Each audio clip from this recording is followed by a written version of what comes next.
Hello दोस्तों, नमस्कार। स्वागत है आपका एक बार फिर से हमारे YouTube चैनल जिसका नाम है भारत शिक्षा। आज हम संधि वाले चैप्टर को आगे बढ़ाएंगे। और संधि में जो हमने पढ़ा था उसमें स्वर संधि में हमने 3 भाग पढ़ लिए थे। उसके पहला था वृद्धि संधि, फिर उसके बाद हम लोगों ने पढ़ा था गुण संधि, फिर उसके बाद दीर्घ संधि। ठीक है, इन तीनों पार्ट के बाद अगला जो स्वर संधि में नया पार्ट आता है उसका नाम है यड़ संधि। यड़ संधि को हम स्टार्ट करने वाले हैं। एक एक बिंदु को आसानी से समझेंगे और देखेंगे किस तरह उसके क्वेश्चन सॉल्व कर सकते हैं। यानी संधि से संधि विच्छेद कैसे करेंगे और संधि विच्छेद से संधि कैसे करेंगे। वीडियो स्टार्ट करने से पहले मैं आप लोगों से रिक्वेस्ट करूंगा, प्लीज यदि आप लोगों ने हमारा चैनल अभी तक सब्सक्राइब नहीं किया तो सब्सक्राइब कर लें और बेल आइकन पर क्लिक कर लें। चलिए स्टार्ट करते हैं आज का लेक्चर। तो यड़ संधि में कैसे समझ सकते हैं, सबसे पहले देखिए, यदि इसकी डेफिनेशन देख लेते हैं, यानी परिभाषा। यदि स्वर ई ई अथवा उ उ अथवा री का मेल किसी अन्य स्वर से हो तो विकार, यानी कि विकार मतलब परिवर्तन उत्पन्न होता है।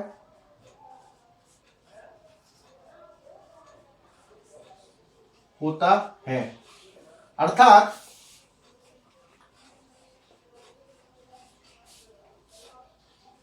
ई ई इसमें परिवर्तित होगा, ई या बड़ी ई परिवर्तित हो जाता है या में। ठीक है,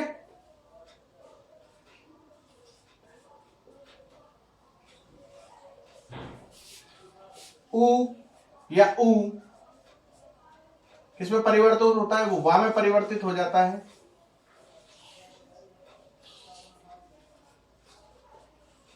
एवं री रा में परिवर्तित हो जाता है। ठीक है,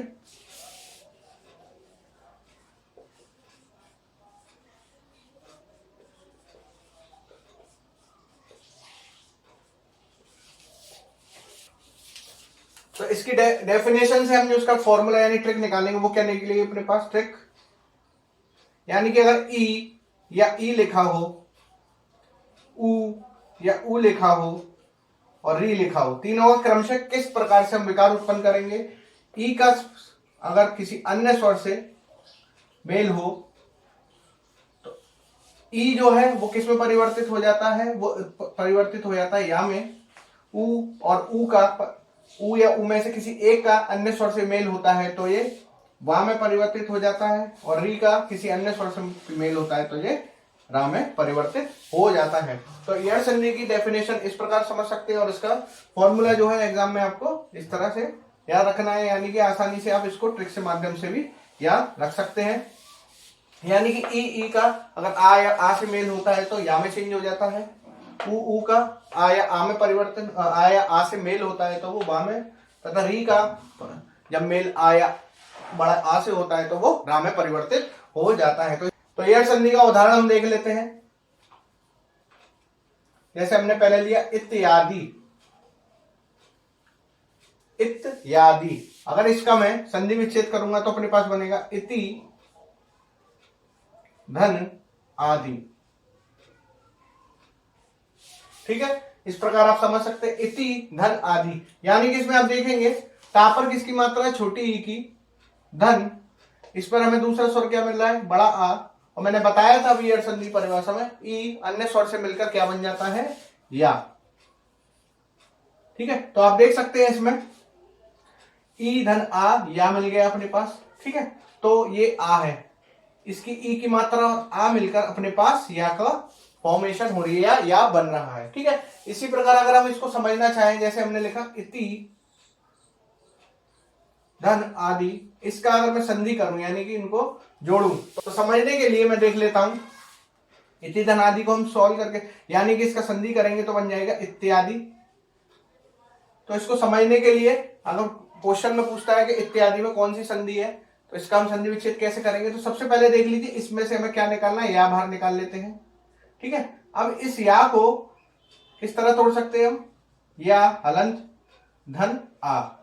ठीक है, या हलंत धन आ, क्योंकि व्यंजन का जब भी हम विच्छेद करते हैं या व्यंजन को हम तोड़कर लिखते हैं तो बनता है अपने पास हलंत के साथ व्यंजन और उसके साथ जुड़ा हुआ स्वर। और बचा हुआ इसको हम इति को लिखेंगे। इसको हम किस तरह लिख सकते हैं, इत को इस तरह, ई धन।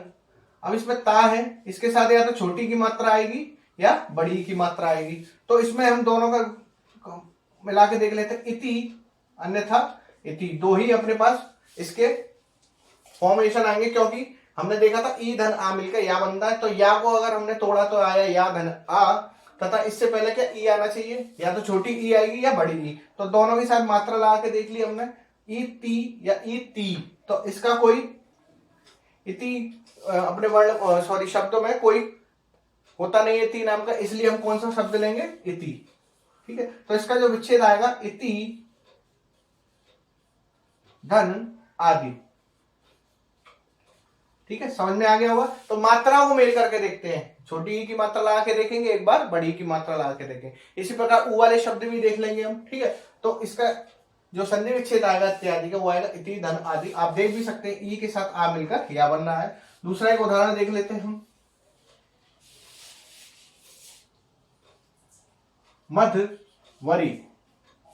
ठीक है, इसका मैं संधि विच्छेद करता हूं मधवरी का, तो ये अपने पास आएगा। देखिए, इसमें वा बनना है अपने पास, तो इसको क्या लिख सकते हैं, म,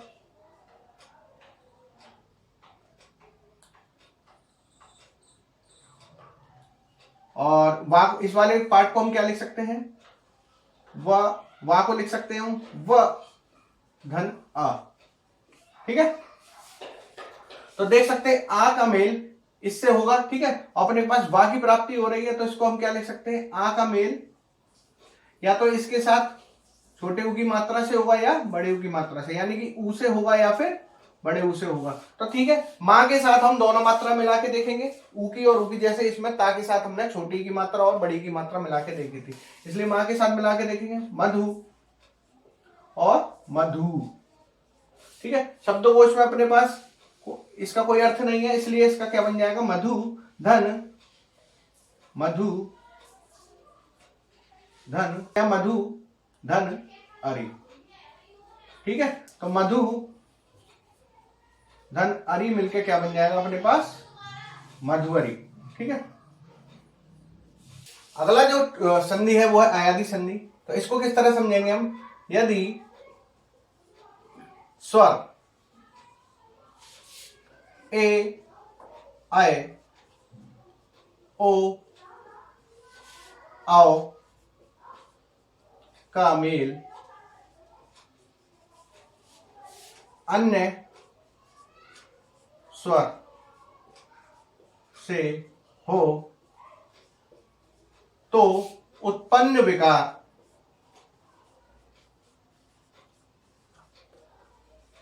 क्रमशः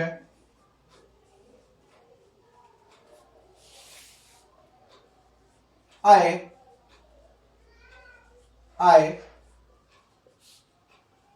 अव तथा आव होता है। तो इसकी डेफिनेशन जो निकल गया, यानी परिभाषा अयादि संधि की, यदि स्वर में ए, इसको ब्रैकेट में बंद कर लीजिए, ए आए ओ औ का मेल अन्य स्वर से हो तो उत्पन्न विकार क्रम से आए आए आव तथा आव होता है। ठीक है, तो इसको हम किस तरह लिख सकते हैं, ट्रिक, इसकी जो ट्रिक निकल के आएगी वो आएगी, ए आए ओ और ओ, इसका मेल हम अन्य स्वर से करेंगे तो अपने पास क्या क्या मिल जाएगा, ए से अन्य स्वर का मेल होता है तो अपने पास क्या आता है, सबसे पहले आए। ठीक है, ए का, बड़े ए का या आय का अन्य स्वर से होता है तो अपने पास आता है आय। ओ का होता है अन्य स्वर से तो आता है आव अब, और ओ का होता है तो आव। ठीक है, तो ये ट्रिक आपको एग्जाम में बहुत सहायता देगी, आसानी से बस सीधे सीधे इस चार्ट को याद रखिएगा। हर एक संधि के प्रकार में मैंने इस टाइप की ट्रिक लिखाई है, खाली आपको देखनी है, एग्जाम में आपका रिवीजन हो जाएगा। ठीक है, अब इसके उदाहरण देख लेते हैं हम अयादी संधि के। उदाहरण के तौर पर मैं इसका ले लेता हूं एक, जैसे लिखा है अपने पास शयन। तो शयन को जब हम लिखेंगे तोड़ेंगे तो ये अपने पास मिल जाएगा। या की प्राप्ति कब होती है? जब ए का, देखिए इसमें आया, या की प्राप्ति कब होती है? जब ए का अन्य स्वर से मेल होता है। तो इसको हम क्या लिखेंगे? ए, सा के साथ ए की मात्रा लगाएंगे क्योंकि ए का मेल अन्य स्वर से हुआ यानी आ से, तो ये हो जाता शे धन अन। ठीक है, सिंपल है, इसमें तो कुछ नहीं करना है। या की प्राप्ति हो रही है तो ए की मात्रा के साथ ए का, तो ए की मात्रा धन आ मिलके क्या बन जाएगा? आय, यानी कि अयन भा वो क। ठीक है, तो ये मिल जाएगा अपने पास औ की मात्रा प्लस ओ क। ठीक है, तो औ का मेल ऊ से हो रहा है तो अपने पास क्या मिल जाएगा? आव। ठीक है, भाव, भाव का आव मिल रहा है हमें, औ की मात्रा के मेल ऊ से हो रहा है। तो इसमें लिख सकते हैं हम साइड में, जैसे ए यानी कि ए का मेल आ से हो रहा है तो हमें क्या मिल रहा है? आय, तथा औ का मेल ऊ से हो रहा है तो मिल रहा है अपन को आव। ठीक है,